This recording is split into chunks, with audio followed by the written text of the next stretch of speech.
బండి సంజయ్ ఇప్పుడు కేంద్ర మంత్రి అయ్యారు. తాజాగా తిరుమలలో శ్రీవారిని దర్శించుకున్న కీలక వ్యాఖ్యలు చేశారు. ఎర్రచందనం దోపిడీతో జాతీయ సంపదను దోచుకున్న వీరప్పన్ వారసుల సంగతి తేలుస్తాం.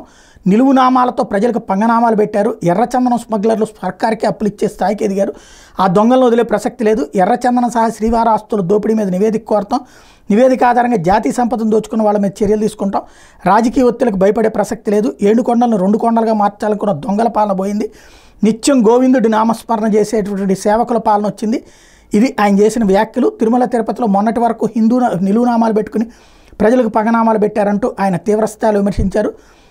గత పాలనలో వీరప్పన్ వారసులు శేషాచలం కొండల్లోని జాతీయ సంపదైన ఎర్రచందనం స్మగ్లింగ్తో వేల కోట్ల రూపాయలు దోచుకున్నారన్నారు.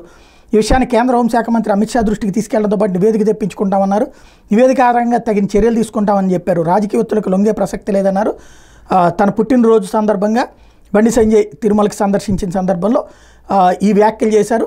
కలియుగ ప్రత్యక్ష దైవం కోరిన కోరికలు తీర్చే కొంగు బంగారం వైకుంఠాధీశుడు శ్రీ వెంకటేశ్వర స్వామి కొలువైన తిరుమల తిరుపతి దేవస్థానానికి విచ్చేసి స్వామివారిని దర్శించుకోవడం చాలా ఆనందంగా ఉంది. తెలంగాణ, ఆంధ్రప్రదేశ్ సహా తెలుగు ప్రజలంతా చల్లగా ఉండాలి.